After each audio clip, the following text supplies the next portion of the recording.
Eh bien salut tout le monde, c'est Rebel. Aujourd'hui nouvelle vidéo. Comme vous avez pu le voir, ça fait extrêmement longtemps que je n'avais pas sorti de vidéo, et en particulier sur Call of Duty World War 2. Donc aujourd'hui, comme vous avez pu le voir au titre et à la miniature évidemment, je vais vous présenter une nucléaire réalisée sur Sandbox. Je sais pas s'il y a encore des Français qui ont sorti sur YouTube une nucléaire sur Sandbox. Moi je vous la présente, même si je sais que la plupart d'entre vous ne jouent plus à World War 2. Là j'ai joué entre la transition de la première semaine de bêta de Black Ops 4 et la deuxième semaine. Je vous en parlerai plus tard dans la vidéo. Pour commencer, on va parler d'inactivité sur la chaîne. Alors tout simplement, je vais vous expliquer ce qui s'est passé. Après la découverte de World War 2 qui m'a fortement déçu, qui était vraiment pas du tout à mes espérances et du tout comme les personnes l'avaient prévu, entre guillemets un faux espoir. Je suis passé sur PC puisque j'ai un assez bon PC que j'avais reçu il y a à peu près 1 an et demi pour mon anniversaire. J'avais tout le setup, etc. Donc du coup je passais sur PC pour jouer à Fortnite. J'ai fait quelques scrims, etc. J'ai donc joué à peu près jusqu'à mi-juin. Mais maintenant faut avouer que Fortnite, à force d'être toujours la même chose, ça gave un peu. Je suis donc revenu sur PS4 après l'annonce de Black Ops 4 de la bêta, donc qui est sortie il y a une semaine, c'est environ je crois. Donc là la bêta, à l'heure où je vous parle, elle s'est finie hier soir à 19 h. Donc après je vais vous parler de bien sûr la bêta à la suite de la vidéo. Mais donc voilà, j'avais pas précommandé le jeu, j'ai réussi à avoir une clé in extremis par Instant Gaming. Donc parlons maintenant de la bêta de Black Ops 4. Alors pour moi Black Ops 4 c'est l'un des meilleurs jeux que Call of Duty est sorti. Je vous explique. Ce qui est bien dans Black Ops 4, c'est que ça regroupe à peu près tous les Call of Duty, que ce soit du Black Ops 2 avec les armes, du Black Ops 3 avec les allures, et de l'Infinite Warfare avec les spécialisations ainsi que les atouts. Le jeu est vraiment bien fait, même s'il y a des petits trucs à corriger, comme le gilet pare-balles, mais Treyarch l'a annoncé qu'il allait le corriger pour l'open de la bêta. Mais pour moi, en tout cas, la bêta est assez complète. C'est à peu près bien équilibré, même s'il y a quelques spécialisations qui sont pas forcément utiles, que les joueurs n'utilisent pas. Je pense notamment à Ajax ou d'autres classes comme ça qui, en fait, en game, on les voit absolument pas, parce que les atouts sont pas forcément super, contrairement à des ruines ou à des batteries. Mais ce qui est bien, c'est que les armes sont différentes les unes des autres.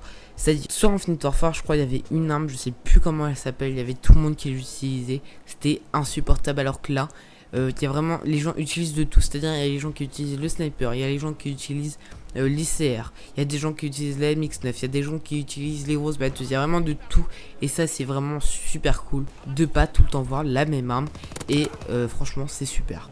Donc pour finir, ne vous inquiétez pas, je vais vous sortir des gameplays sur ce jeu. De manière, je vais streamer souvent, alors sur ma chaîne ou sur une autre, tel qu'un clan, je ne sais pas encore, mais en tout cas n'hésitez pas à vous abonner et à liker un maximum la vidéo, ça me ferait ultra plaisir et ça m'encouragerait à continuer des vidéos à ce rythme. En parlant du rythme des vidéos, elle va augmenter dès l'arrivée de Black Ops 4. Je compte refaire une pause après la bêta, je vais essayer de vous sortir un ou deux gameplays, mais après, parlons désormais du gameplay.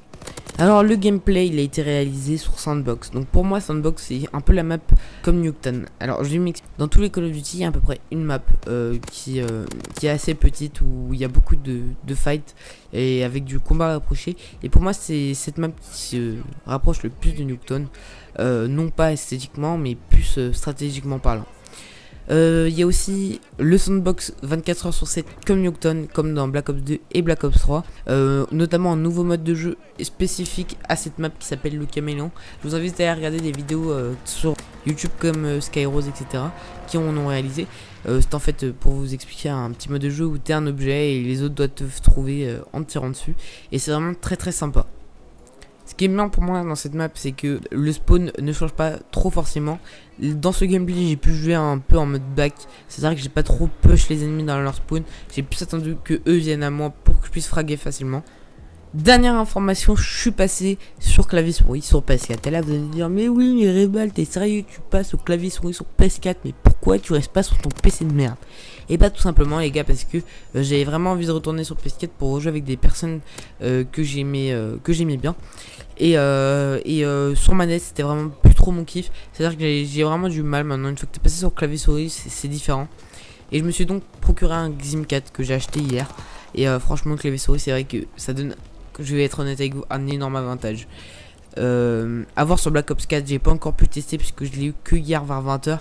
J'ai seulement pu tester sur World War 2, mais pour l'instant c'est vrai que ça donne quand même un avantage de ouf au niveau dévouement. Mais voilà, je me sentais obligé de prendre un clavier souris. Donc voilà, donc la vidéo approche à sa fin, je vais vous laisser sur la fin du gameplay. Si cette vidéo nous a plu, n'hésitez pas à liker et à vous abonner, ainsi que partager la vidéo éventuellement. Je vous demande pas ça, mais au moins de liker et vous abonner, ça me fera extrêmement plaisir et ça m'encouragerait, comme je l'ai dit, à continuer les vidéos à ce rythme. Sur ce, c'était Rebal et ciao.